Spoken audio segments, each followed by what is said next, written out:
So without further ado, it's my great privilege to introduce to you our speaker this evening, Dr. Mike Ashby. Dr. Mike's spoken at Spark Lab before, was incredibly popular, and the reasons for that is you're about to see. It's his style, it's his content, he's got all the credibility of someone that's proven themselves in the commercial sector, now working with businesses throughout New Zealand, and hundreds of them. And I also think it's reassuring to know that if a consultant's talking, they've actually been there and done it. And Dr. Mike's certainly been there and done it.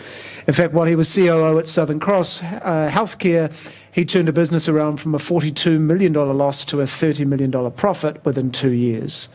So Mike knows his stuff. He's also the author of a book, which I'm sure we're going to talk a little bit about, and we have some copies for people at the end of it. Tonight's session is being live streamed, so for those people that are dialing in from Facebook, great to have you here. Hopefully enjoy the session, and without further ado, I'll pass you to Dr. Mike. Thanks, Simon. Good evening. Good evening. Interactive.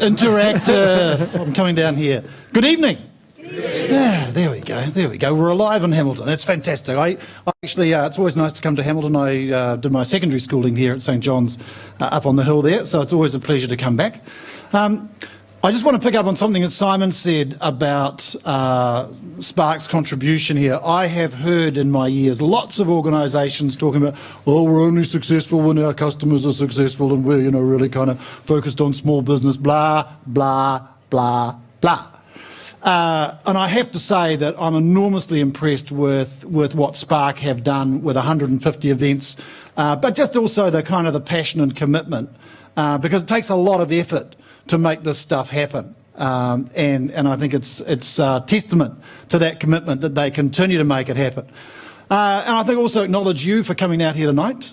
There's lots of other opportunities for things to do, other ways to spend your time. Great that you've taken the opportunity to come along and, maybe you'll get one idea out of this. I would hope you'd get one idea. I set myself reasonably low expectations, under promise, over deliver. One idea that you can take away from here that's going to make a difference. So we do work with business owners. I should grab my clicker. Tell you a little bit about myself. First off, I'm going to talk about what you're going to get out of this. Risk is one of those, we kind of know it. We know that if we're in business, we're in the business of risk. How many business owners have we got here? Right. How many employees? Yeah, okay. And how many business owners who wish they were still employees? Yeah, yeah, okay. So, and part of it is about this risk. And I'll start with a story. So how many of the employees here are contemplating doing something in business? Yeah, okay. So one of the things that you've absolutely got to get your head around if you want to grow from your existing base, or you're a startup that wants to kind of dominate the globe, is this issue of risk. And let me start with a story of an employee who in a company that I worked with, he really wanted to be a shareholder, really wanted to get his snout into the trough. All those profits and all that wonderful status that comes with being there. No, I shouldn't laugh. You know what? The minute the document, in fact, I don't even think we signed the document. I think he got so frozen. But the minute the deal was done, this guy just switched. His whole personality changed. And it was simply the carrying of this risk. And suddenly, from being a kind of sort of team-oriented, people-oriented person, he was saying things, well, why should we pay our people anymore? Why should we pay profit? He was really worried about his profit. He was really worried about his debt levels and how he was going to pay it.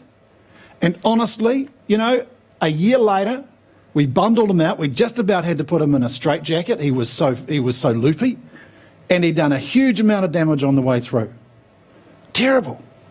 And it was just, he couldn't handle the risk.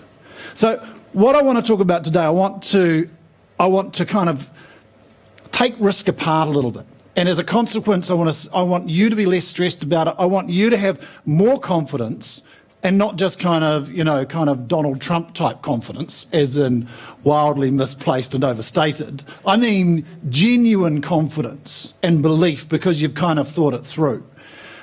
Some tools to help you lean into the risk. In other words, to take more risk and have the courage to go still bigger. So that's the plan for this evening. A little bit about my background. I was chairman of Stanley Group, which is a Waikato and Auckland construction company until last year. Terra Nova is a rest home company. I chair that. I chair Melanoma New Zealand.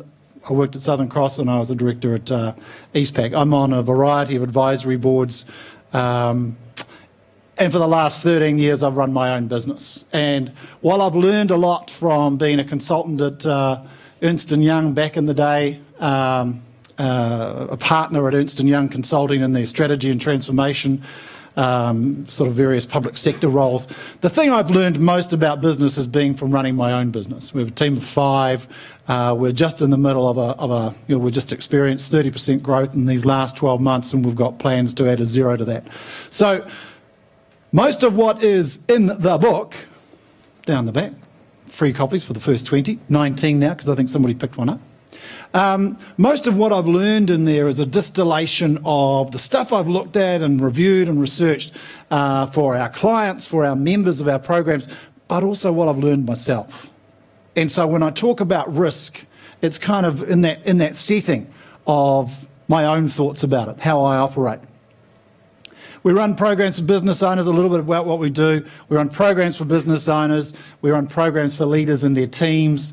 We're just about to launch a portal, an online learning vehicle, and it's all about getting sharper skills in our leadership, in our strategy skills, in our own personal effectiveness, because I fundamentally believe that the business goes as fast as the business owner. The business grows to the extent that you grow. The business takes risk to the extent that you take risk. As the owner, you're still at the centre of it all. And so it's great that you're here now.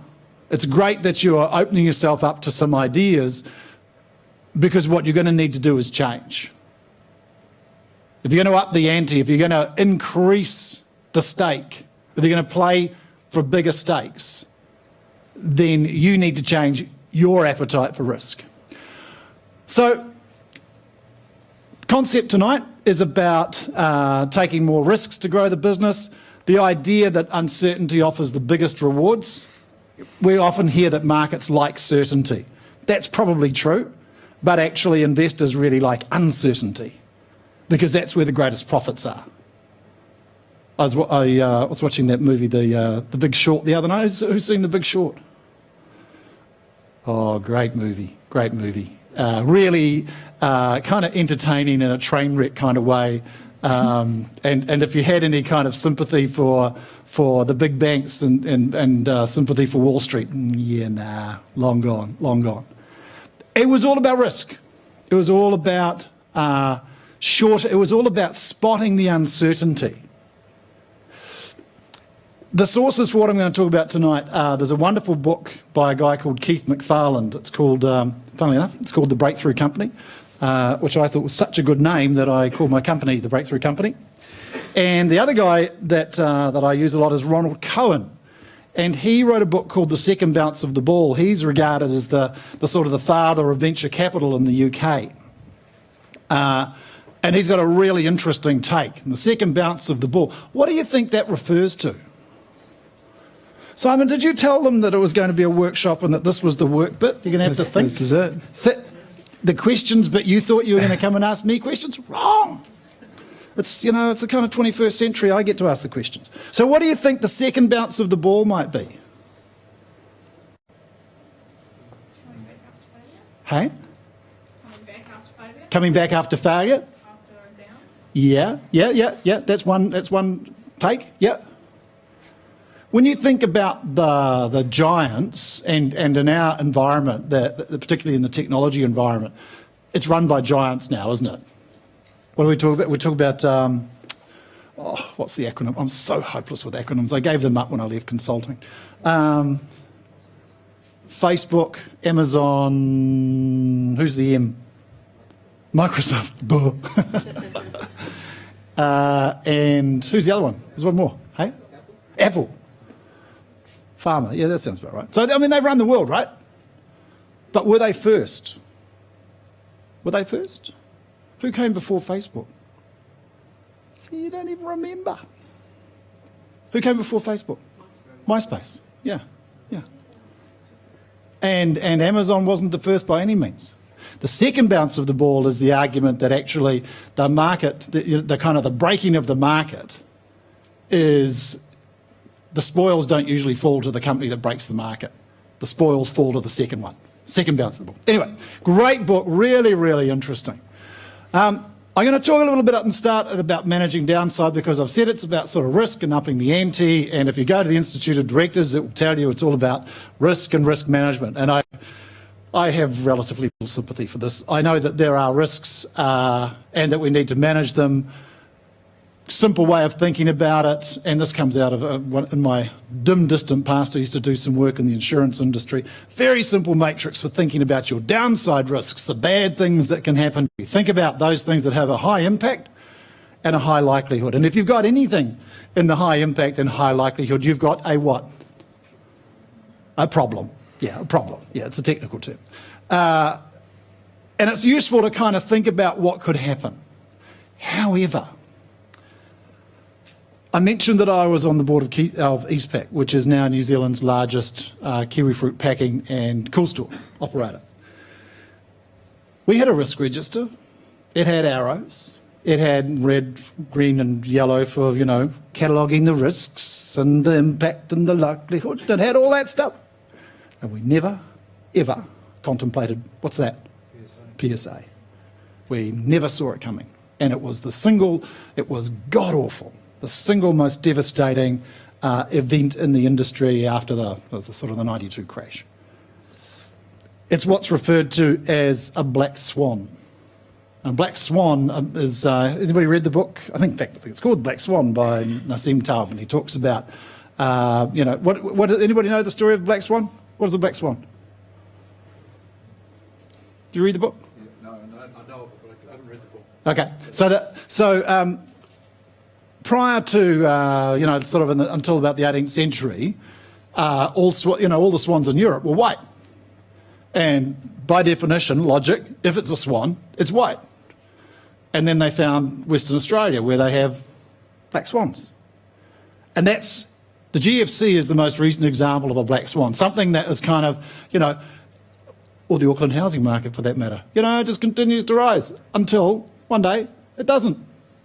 It's like the turkeys. The Taleb uses this great example of the turkeys. Every single day, the farmer comes out and feeds them this food. Farmers are great, right? Wonderful people. And then on the day just before Thanksgiving or the day before Christmas, that ends suddenly. That's black swan. So, they're the kind of managing downside. There's not much you can do about that. That's going to happen, and it's going to happen to everyone. It is about your resilience, and one of the things that came out of that was Eastpak was a very, very well-run business and was able to spot what that was about. That was about a race to the bottom. Too much capacity, pressure on price, and we'd already been 3 years into lean, not for any risk management purposes, simply to run our business better.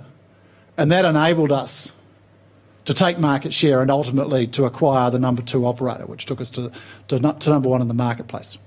So the other risk that I think we don't talk about so much, I listened to an accountant speak at some length, and I listened to the whole thing. I was quite impressed with myself.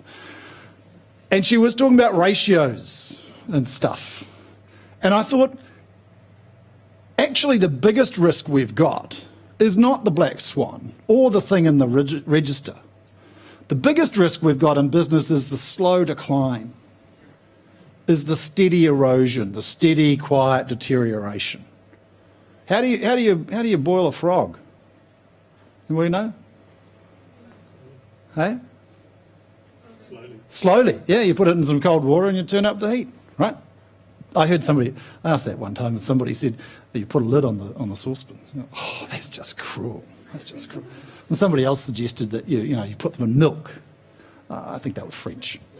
So that's the greater risk to your business, is the slow deterioration of your ratios. Knowing your business, knowing your numbers is not something that you should ever hand over to your accountant or your financial advisor. If you're in business or you want to be in business, know your numbers. Know the ratios that matter, and whatever they are. And that forces you to think about what drives value in your business, and therefore how you measure that value, and make sure that you keep an eye on it all the time. Okay, I'm done with downside. That was quick, wasn't it? Upping the ante. Let's talk about how we can take on more risk to gather more reward. For all of us, this statement, I love this statement from Michelangelo. The greatest danger for most of us is not that our aim is too high and we miss, but that it's too low and we reach it. So how many times have we kind of had a crack at something and got it and realised, actually, you know what, we could have gone bigger. And that is true in your business as well. It is true in your life, it is true in your business. There is a bigger life and a bigger business awaiting you if you had eyes to see it. So it comes down in this game to probabilities. You've got three opportunities. You've got an opportunity to invest $100 and make 10% at a 10% probability. You've got $60 at a 60% probability. You've got $60 at a 10% probability. Which one of those should you take? The 60 at 60, right? It offers the greatest return for the least risk. Does that make sense? So here's another question. So imagine I've got a virtual $2 coin. I should have remembered this from last time. Cashless. I'm going to flick the coin. Heads, I will pay you $100. Tails, you will pay me $100. Would you take the bet? Who would take that bet? You'd take that bet? Yeah. Good on you. What you'd take it? Yeah. What would you have to pay? What would I have to pay you to take that bet?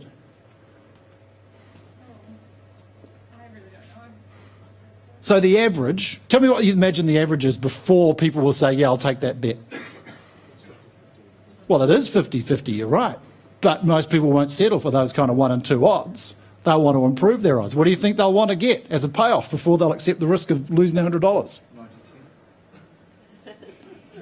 No. 50? 3%? 100? They will want $120, the chance to win $120 before they'll run the risk of losing $100. Yeah? In other words, most people are risk averse. Most people will want to win, to have that opportunity to win more. Understanding those probabilities, actually, from a probability point of view, 1 and 2 is as good as you like. It's reasonable chance. Certainly a whole lot better chance than winning lotto, which is the equivalent of getting struck by a meteor, apparently.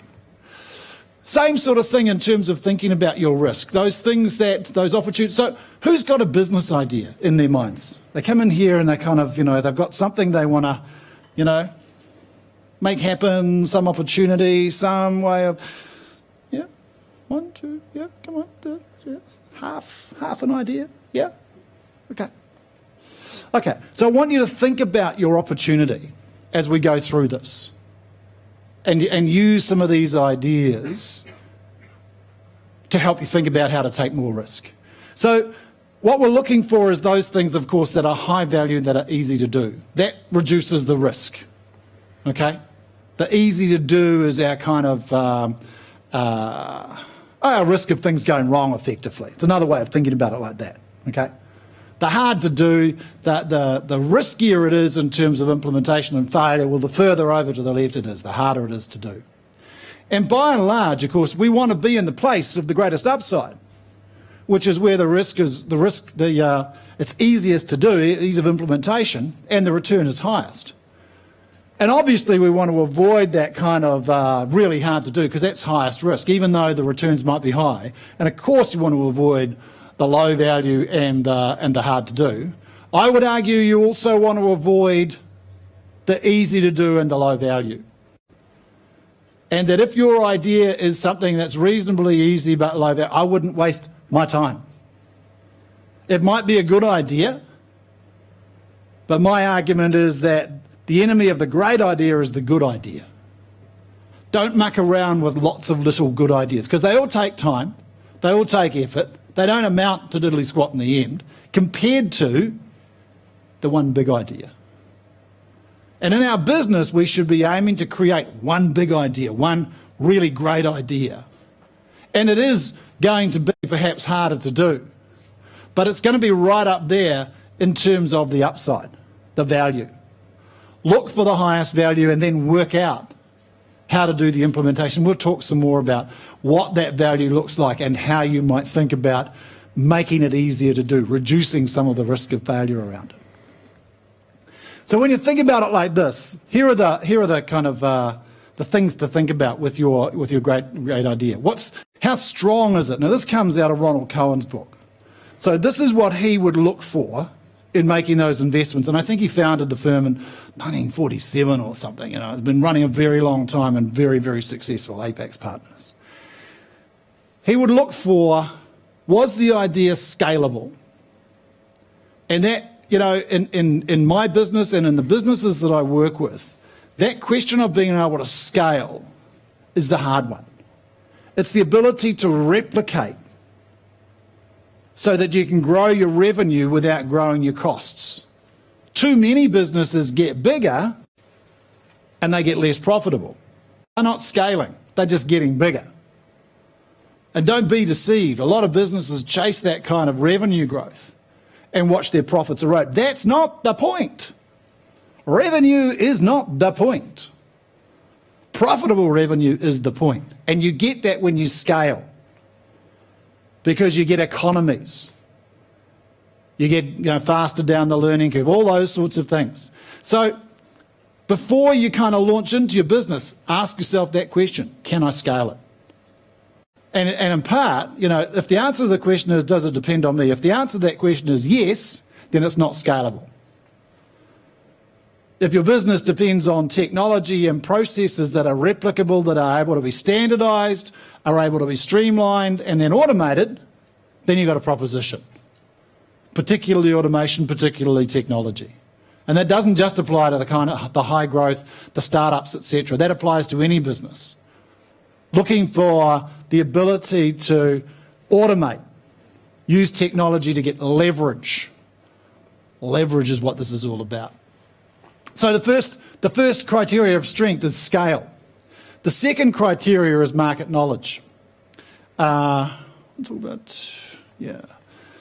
So who's heard of Michael Hill Jewellers? Just checking. Who doesn't like putting their hands up at these kinds of things? Ah, okay, everybody else. Good. I was just wondering, because... great jewellery. Great business, has been for a long time, knows its market beautifully. So they know that market. What's a market they don't know so much about, it seems? Shoes. They did not. So a few years ago they went into shoes, and I think they lasted maybe 2 years. So their market knowledge of the jewellery, and they know their market in jewellery. They really do know their market in jewellery. They are, years ago when they were kind of first burst on the scene, there would be queues of people trying to get in the doors. That's how well they knew their market. That's how well they kind of disrupted that market. But they did not do that. And there's plenty of examples of people who know a particular market. The Warehouse is a fantastic company. It's unheralded to an extent in New Zealand because, nobody wants to be, we talk about the Warehouse model. And people go, no, we don't want to be the Warehouse, we want to be the premium end. Well, blah, blah. Fantastic model. And you may well be thinking, yeah, but it's bricks and mortar, man, and today it's kind of online. Do you know who the biggest online retailer in New Zealand is? The Warehouse. They have been quietly adapting and evolving to this environment really successfully, all in a very quiet, kind of matter-of-fact, no-nonsense way. They know their market. But they do have a little blot on their history. What was that? It's got a name. Australia. A country that dare not speak its name. Yeah. Didn't know the market, didn't understand it, didn't know the dynamics, bought the wrong thing, fail. That's all right. That's one of the things, it's not a blot at all. What is it? It's a lesson. It's a learning. We had Rod Drury speak to our group once, and somebody made the mistake of asking Rod Drury, Rod, tell us what your biggest mistake was. He has never made a mistake. He's never made a mistake. You know what he's done? He's learned a lot. That's how he thinks about it, and that's exactly the right way to think about it. He's never failed because he's always learned something. And of course, his landscape is littered with what we would call failures and things that went wrong. But to him, they were all part of it. And if we're going to embrace risk, if we're going to up the ante, then we need to have that kind of approach. The quality of the team, a VC will always, they talk about backing the jockey, not the horse.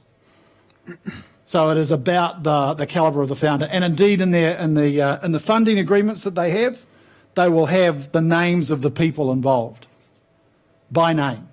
And if the names of those people involved change, there's a variation to the contract. There's a variation to the funding agreement.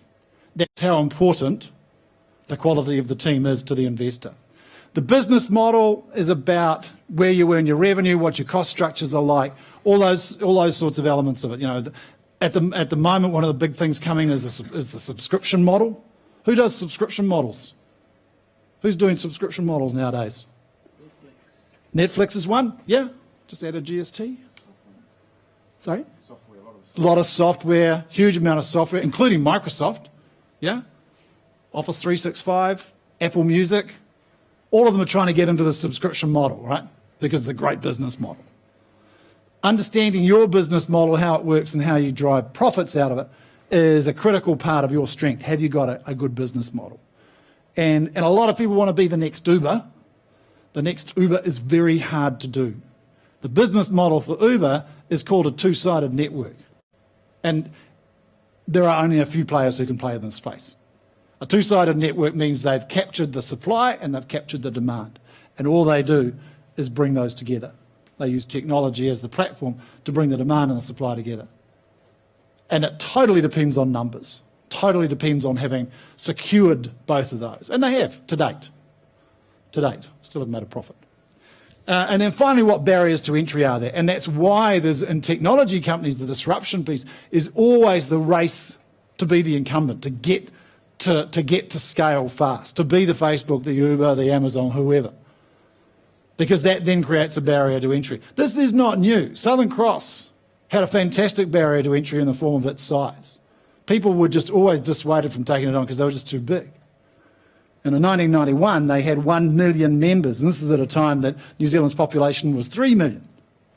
That means that 1 in every 3 New Zealanders had Southern Cross. You didn't have health insurance, you had Southern Cross, right? Fantastic business. Except 10 years later, they were down to 750,000 members. So getting there is one thing, and it looks like once you've got there, it's kind of nailed. Actually staying there, that's another. That's quite another. So that's the first piece, is strength assessment. The next bit is really around your heads, your mindset, your attitude to risk, how you think about it. And I suppose as a very amateur psychologist or just somebody interested in people, I find this the most interesting bit. So there's all a kind of technical bit. And look, some of it, go back to scale, particularly when you think about startups. FedEx, there's a lovely story about FedEx. FedEx, big, right? Massive. Well, this guy, what's his name, Roger Smith? Yeah, Roger Smith. We'll call him that. He had this idea that US business was really badly served by transport, by transport in general. And he, in 1977, when the airways were deregulated, his business really took off. But not straight away. In 1976, when he launched, on day one, he had 24 planes, 350 staff, 7 locations, and 189 parcels. That's risky, isn't it? That's called a big platform start, where you've actually got to have all the machinery in place before you can open the doors. Now, as it turns out, he was first, created a massive barrier to entry. He grew. He was the first Fortune 100 company to get to, I think, $1 billion in revenue within 10 years. So this is in the 80s. So massive, massive growth. But boy, that's big cojones, isn't it, to go out with 27 aircraft or whatever, and you've got 189 packages. We don't have to do that, fortunately. We don't have to do that. But we do have to kind of be willing to embrace risk and to have this mindset. So here's a really interesting, this is Pug Pearson. Pug was, anybody know who Pug Pearson was? Household name. World poker champion in 1973. Not so much for household name. This is, folks will stand to lose more than they will to win. That's the most important percentage there is. If they lose, they're willing to lose everything. If they win, they're usually satisfied with dinner and a show. What that means is people will follow a bad investment all the way down. But often, when they're ahead, what's the phrase? What's the phrase? Quit while you're ahead. Well, that's what most people do. When you're getting ahead is the time you're going, yeah, no, I'm good. I've got enough money for, kind of go and see Wayne Newton or somebody or in the casino.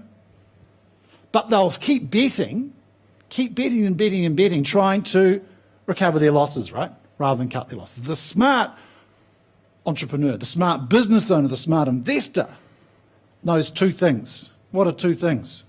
What would be the two things that would come out of that quote? The house always wins. The house always wins, yeah. It's not one of the two, but it's true. What do you need to know as an entrepreneur, as an investor? If this is true. When to get out. Number one, when to fold, right? That's critical, and we'll come to that. What's the other one?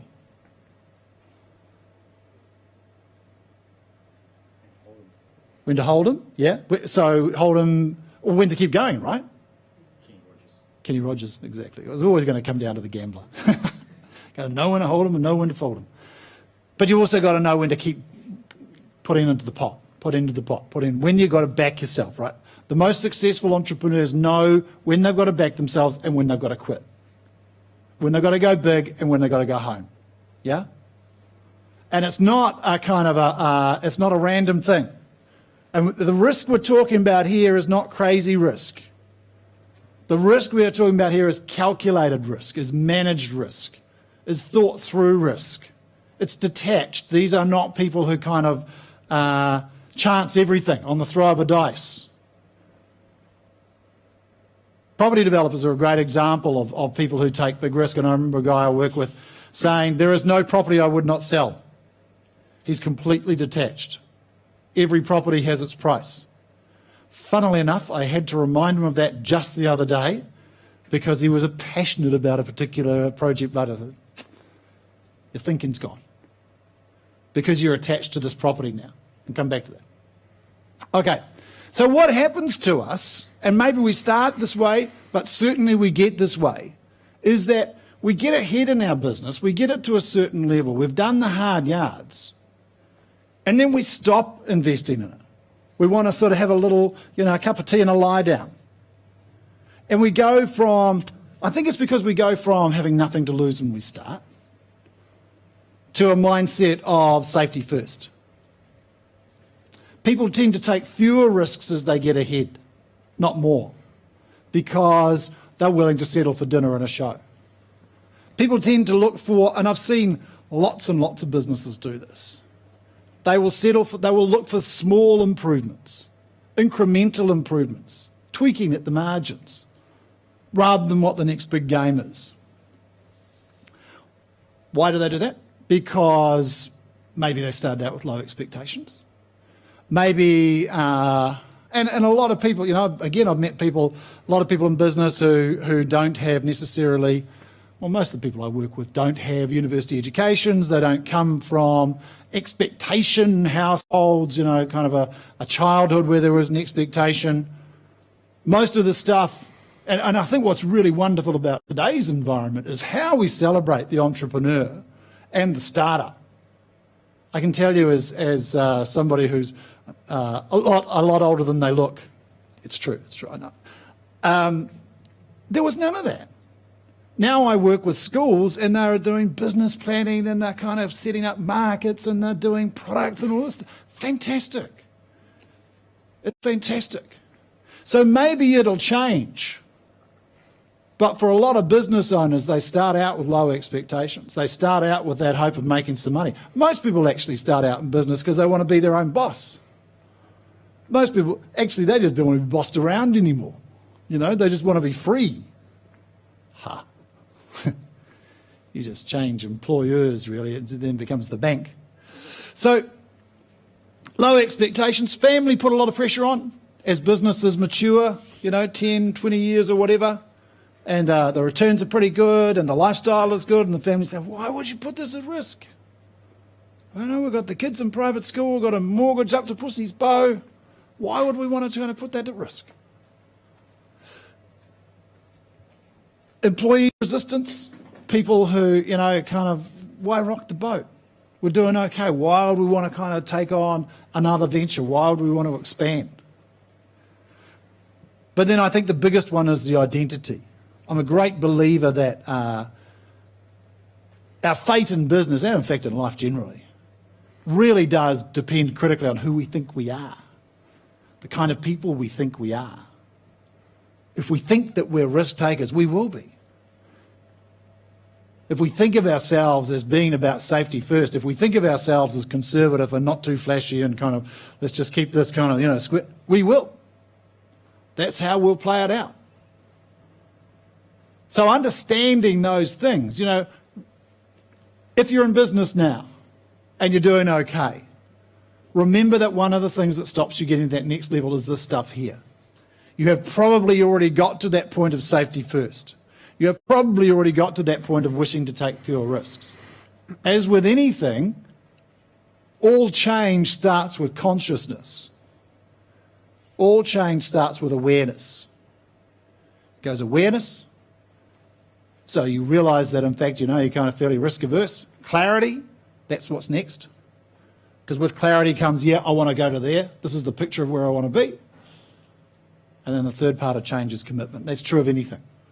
Consciousness, clarity, and commitment. So if you can recognise yourself in these comments, then you can do something about it. For all those people who aren't here, who are kind of, not taking risk, who are settling for less, who are playing safe, they don't probably know. And that's why they'll continue to do that, which is good for you, because you're competing with them. Okay. Breakthrough companies, they up the ante. They, in fact, make bigger bets as the company grows. And I'm going to give you some examples. We're going to start with the idea of swinging for the fence. And this is an American term. It comes from the baseball. But actually, the other example that struck me was the other night was, in fact, Brendan McCallum. Who follows New Zealand cricket? A few, yeah. It's a torturous road, isn't it, following New Zealand cricket? I've kind of watched with a mixture of despair and elation and disappointment and joy over the, 40 years or something. They always manage you to take you to the heights and then just drop you off. Right up to the semi-final, all the way to the final, and then drop you off. Better than the Warriors. Oh, don't even talk about that. Well, I never even tried to follow the Warriors. Never even tried. But I thought his mentality was fantastic, and it really did a huge amount for cricket in New Zealand, didn't it? It really took us somewhere. And actually his legacy continues. They still do play. They really try to play exciting cricket for themselves, for the people who, for the 6 people in the Basin Reserve who turn up to a test match, for the viewers at home on the one-dayers, all that kind of stuff. And it was his attitude to risk. So who was that? This old Australian wicketkeeper. What was his name? The mouth. Remember last year? What was his name? You see, we've expunged him. Brent Haddon, that's right. And he was giving everybody grief, and he gave Victoria a terrible send-off and all that sort of stuff, and filled the usual role of Australian that we have of Australians in terms of terrible people. So McCallum comes out, and Haddon says to him, "So what are you going to do this time, Baz? You going to have a go?" And McCallum says, "Absolutely." And he was going to play the way he'd played that. He wasn't going to change a thing. And as part of our ritual kind of elation followed by massive disappointment, of course, he failed completely. But there you go. He did know what it meant to swing for the fence. And it's a great attitude. He did take calculated risks. Sometimes he failed dismally, often at the worst possible times. But he had a crack, which is so much more than we can say for most of the people who have played that game, and has created that legacy. And I think, and again, if we're using kind of sporting analogies, I think we can learn a lot about performance from sport. And I'm not kind of obsessed about it. I don't spend hours on the sofa watching it. But I tell you what, the All Blacks are, as a high-performance organisation, enormous amount to learn from them. And one of the things that they talk about is playing their game, is this taking risks. It's really just the basics. They don't do anything different from anybody else who plays rugby, but they do it at such a speed and at such a skill level. They're not actually risks at all. They're not wild passes. They're incredibly well executed. They're not crazy risks they take. They are all managed risks, but done at such skill and such competence. So, doubling down, swinging for the fence. Example, Intuit. Shouldn't mention QuickBooks and Xero in the same breath because they're, kind of Rod's mortal enemy. These guys are really interesting. They'd got their business to a certain level. They had some money in the bank. There were at that time, 46 other financial software players at the time. This is back in the 80s. The founder, I can't remember his name, the founder used to joke that they had 47th mover advantage. So they'd got the business to a certain level, and two partners, one of them walked into the other and said, look, are we going to have a go or not? We've made this money.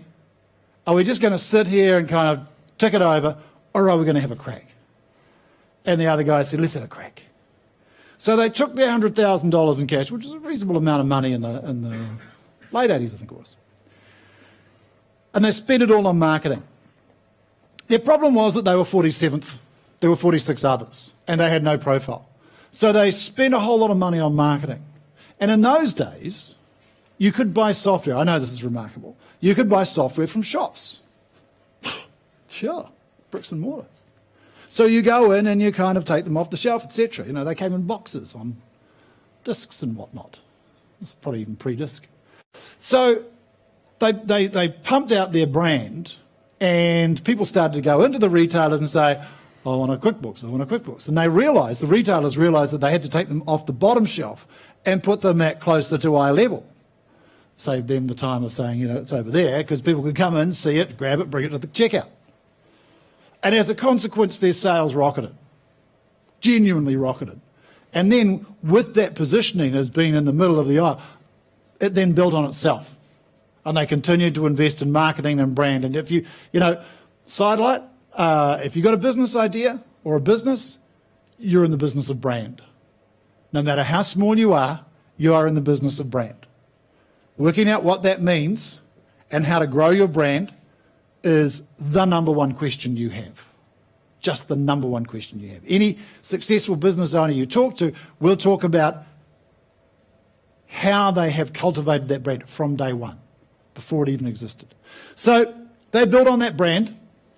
Subsequently, they had a massive challenge. Microsoft came to buy them, offered them squillions, started doing due diligence. Don't think they got them to sign a non-disclosure agreement. After a few months of due diligence, Microsoft said, you know what, we're not going to buy you. Well, not for that level, we're going to take a zero off that. And you'll either take it, or if you don't want to, that's fine, but we're going to develop our own product and compete with you, which would have been the end of QuickBooks. So it was a race with Microsoft to develop something that ran on Windows, because this is early 90s, and things were still, one of the sales ploys was Windows compatible. They had to invest a huge amount of money in beating Microsoft in bringing this product to market, and they did.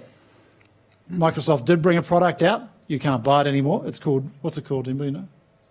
Microsoft Money. It was actually quite a good product. I used it.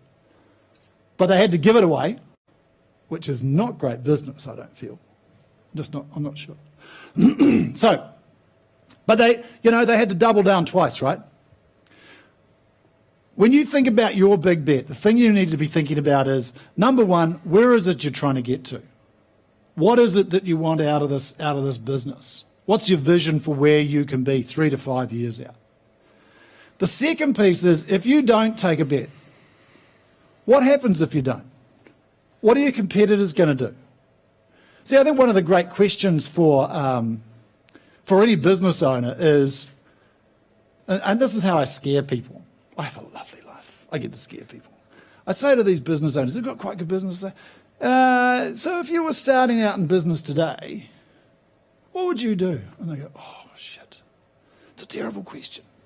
Because, of course, they'd do something completely different, wouldn't you? Because you've got the opportunity to kind of not build stuff that's obsolete and you're kind of trying to make it work some more. What would you do today if you were a startup in your industry? And if the answer is radically different from what you're doing, well, there's your business model for the future. So what if we don't? Because somebody is probably planning that disruption right now. How does it relate to all your other bets, all your other initiatives that you've taken? Because this is not actually betting like poker. In poker, the hand you get, the next hand is that the chances are reduced to zero, right? The odds are reduced to the same every time. So you don't accumulate luck, or you don't accumulate probabilities. The probability goes back to whatever poker runs at. In business, it's not like that.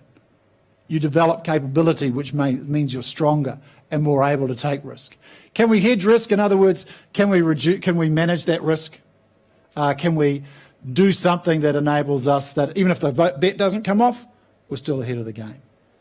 And then the last question, when do we fold?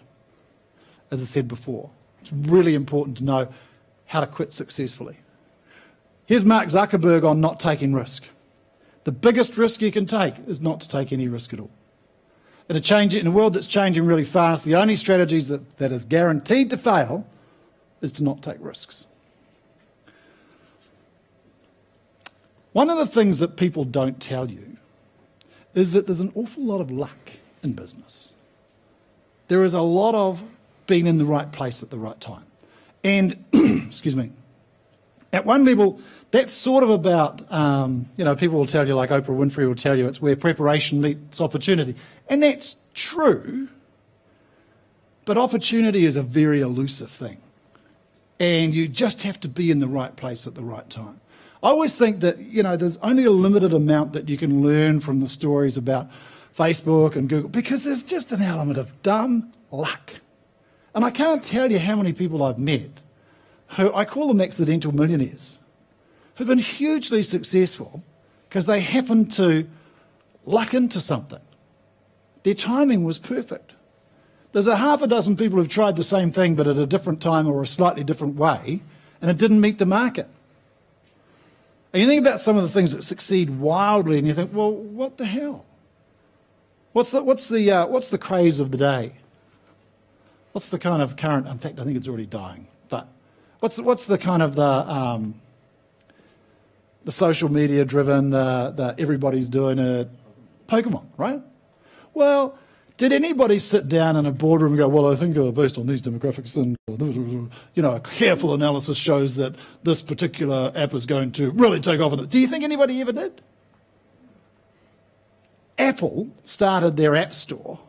Do you know how many apps they expected to sell on it? A couple of hundred, at most, when it was mature. How many apps can you get on the App Store now? Bazillion, yeah? They didn't know.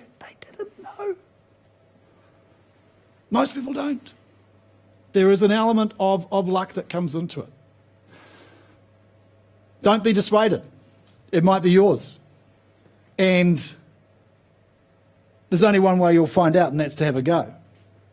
What we do know, and look, I'll give a personal example. In 2008, I spent about 40 grand developing an online company, an online learning company, taking out modules, and it was beautiful. It had a lovely kind of interactive planning software, and it was a beautiful thing, truly beautiful thing.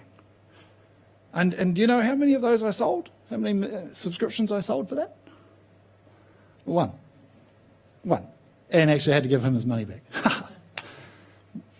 2008, does that ring any bells? What else happened in 2008? GFC, number one. Number two, business model was a crock because I didn't have distribution. And you can't run a business without distribution. I heard a former chief executive of the Dairy Board talking about, he just said, people don't understand. Distribution is everything. Forget product, forget everything. Distribution is everything. And I had none, which is why it failed. Now what we're doing with our portal is we've got a distribution partner already. And we're looking for other distribution partners because we know that's the key. Is the product any better? Oh, yeah, I'm sort of 2000, however many years down the track and probably know a little bit more. 8 years down the track. Is the technology any better? Oh, nah, not so much. We did those things in 2008, believe it or not. We had kind of online world, etc., etc. Luck always plays a part. However, do not base your business or your aspirations on luck. As they say, you can trust the rabbit's paw if you want to. Just remember, it didn't work for the rabbit. Okay. I'm going to wrap up. I'm going to help you to think about any questions. Yeah, I've got one that's come through, Excellent. which is, it's not an unfamiliar question, which is someone's got a business, they're currently doing the work of 5 people, but they know that it's a seasonal business, so there's incredible opportunity for growth. So Yep. 2 questions off the back of that is tips or suggestions on how to get the funds to take it to its next level, and the importance and how would you source a mentor? Right. Seasonal is always a bit of a challenge. And kiwi fruit is a classic kind of seasonal. You've really got to be set up to make as much money in that season, obviously, and then there's all the downtime that goes with it. Our biggest problem was labour, and in any seasonal business, that's the biggest problem. We tried to fix that with technology. We spent a lot of money, and I wouldn't say we fixed it at all. And in fact, we ended up relying on the RSE, the regional seasonal employee. So we brought in people from Vanuatu and the Pacific, etc. Sourcing funds. A lot of people stop at this. A lot of people stop at the kind of, well, I'm not going to get the money for it, or the banks aren't interested. Put together a business case and the funds will come. But you've got to do the business case. And putting the business, and there's plenty of, templates for Africa on business cases for funding. So don't let the fact that you're going to have to get funding stop you. There is a load of money out there in terms of either equity investors or in terms of debt. Other banks, just depends where they are on their cycle at any given day, who's up for it and who's not. But don't be dissuaded by the fact that you've got to get external funding. You just got to work out, how much of the pie you want to keep when it comes. So, but that is in part the answer to the second question. So the first question was just funding. It wasn't debt funding. No, just funding. Okay. So the answer to the second question about where can you find a mentor in that context is, if your investor doesn't come pre-packed with mentoring, they are not a good investor. In other words, you want an investor who you can work with, who has got knowledge about that industry and can see the opportunity and can help you. There are lots and lots of people that would hold themselves out as mentors. Where do you find them? I'm trying to avoid saying what you should stay away from, because it's a bit rude. But look, there are people that, if you're in the industry, you know who the giants are. You should know who the giants are. Look for people who've retired from the industry and have done very well at it, or have moved on, or go to things like this. Go to networking events. Go to places where these people might be. But as much as anything, do your research into who the big players in your industry in that niche are, and go and talk to them. You will get knocked back. You hear about people saying, "Oh, I approached that," and I listened to somebody at a conference. "Oh, it's amazing. I just kind of called these people." I thought, yeah, but you're playing in a different space than most people. And yes, of course, they would be interested in talking to you because actually, you already come with a load of money and a load of connections. So that's always there. But keep at it. I am on my 4th mentor, and he's chairman of our advisory board. And that's a good way to do it too, is to have that, formalise it so that you're meeting them maybe for a cup of coffee once a month and you're just talking about what you're trying to do. But as you get more into the business, formalise it and create some structure for review. So get your mentor in, not just as a cup of coffee, but actually as an advisor, a genuine business advisor. And there's plenty of those around. Are there any others? No, we're about 5 to wrap up. Right. Yes? At the beginning you said don't do it for something that's easy. Can you just explain that? Because easy anyone can do, so you get lots of competition. So what do you mean by do what's easy, don't do what's hard, is what you said? In terms of risk. If it's easy and it's high value, but I would put high value on there. Does it make sense? If it's easy, anyone can do it. Correct. Yeah. So that's high risk, because anyone can come and just do what you're doing. Yeah. Sorry. So what I was talking about was the ease of implementation and the high value. And you want to be in there because that's the greatest upside. But there aren't many like that. And it will be competitive unless you can see something that nobody else can and it's easy for you and hard for others. But that's going to be pretty rare too. I see the interpretation. So Well, for instance, setting up a $2 shop, easy. and the returns, $100 them, yeah, and surely the returns go down as there's yeah, more correct. So why are you saying to stay on that side of the market instead of something that's hard, Yep. that has higher returns, that is hard for someone else to come up Yep. with further? I'm not quite following that. Yeah, great. Okay. So, there we go. So, To avoid the other side, which is the hard to do, that has high value. but in that space, great point, that space, you're right, that's the space you're really looking for. If you can get if you can get the greatest upside where it's easy to do and it's wonderful returns, fantastic. But it's pretty rare, isn't it? And it attracts lots of competition. The bit you'll end up in inevitably is in there. It will be hard to do, because if it was easy to do, everybody will do it. So I'm really just encouraging you, I guess the point I was trying to make there is to stay away from the easy to do and the low value. So the $2 shop sits down there. And to stay away from the stuff that's, really massive returns, but huge risk. That's your $100 at 10%. So you want to be in that space where $60 at 60%. Does it make sense? Thank you for clarifying that. You're absolutely right. Wouldn't encourage you to be doing just easy to do stuff, because it will be, lots of competition from other, risk-averse players. Thank you. Any other thoughts, challenges, comments? Oh, okay. Let me go racing back. Just a couple of minutes, Mike. Okay. So this is, if you're in business and you're thinking about how to swing for the fence and how to up the ante, you've got to be thinking across these 3 horizons. The first horizon is today's business. And that's about defending and extending the existing business. You're not investing a whole lot in it, you're tweaking it, you're improving it, you're making it more profitable. But ultimately that today's business in 3 to 5 years is going to, if not disappear, then be very different.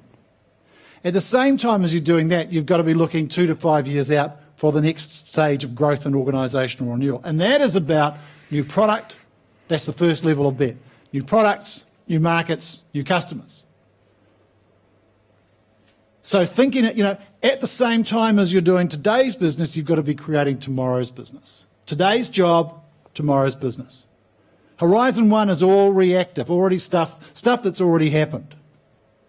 Horizon 2 is about the future. And then Horizon 3 is further out still. Horizon 3 is just the germ of an idea, the seed of an idea. Are the options for future growth? It's not going to be, you're not going to start investing in that, but that's where you're going to kind of play, if you like. That's where the innovation happens. That's where you're saying, well, look, if driverless cars are going to be in New Zealand in 6 years' time, what are the opportunities in my market? If 3D printing really does take off, like Gartner says it will, what are the opportunities that creates in my market? If you're in Auckland, what does the unitary plan do to your market? All those sorts of questions. But the thing is this, you've got to take time out from the doing of the business to spend more time on the thinking about. The job, working in the business, as opposed to working on the business, becoming that investor, investing in tomorrow's business. I suppose the last thing I want to put it to you is that at some point, this is called, anybody know what this is called? Any rock climbers here? No? Okay, I can say this safely then. This is called the dino move. This is the moment at which you simply have to let go, jump from that hold there over there. You'll notice that there is no part of this person's body in contact with the wall. There are moments when you've got to do that in business. That's what I mean about upping the ante. There is no prospect of being able to do that without letting go of where you are.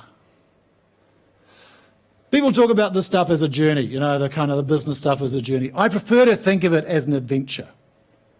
Because an adventure, what's the difference in a journey and an adventure? I had a journey, I drove from Auckland to Wellington. It was very nice car. It was not very adventurous. What was missing? Fun. What else? Hey? Adrenaline. Adrenaline coming from risk, danger, uncertainty. Oh, there were a couple of times I wasn't quite sure, you know, but that was different. Oh, that was trying to get in here, that's right.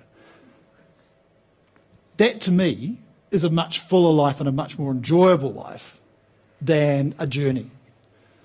That's me, hugging the wall of the Grand Canyon. I don't know if you can see, but just down there, it's a very long way. And it's very sheer. And you know, hundreds of people die in the Grand Canyon every year. Do you know what the leading cause of death in the Grand Canyon is? Selfies. Yeah. It's not hundreds a year. Hundreds of people have died in the Grand Canyon. And the leading cause of death most recently is people taking selfies, standing on the edge, just there, and losing their footing. It was the most fantastic. Did I enjoy it? No. It was 4 days, from top to bottom and up again. It was hard work. It was really, we went all the way down there. Oh, you can't even see it. Round the corner and miles, I think it was 20. It was 120 degrees Fahrenheit at the bottom. But oh, what a trip. What a trip. Absolutely unforgettable. Absolutely worth every painful step, up or down. Whatever the equivalent is in your life, in your business, I wish you well on your adventure. Thank you very much.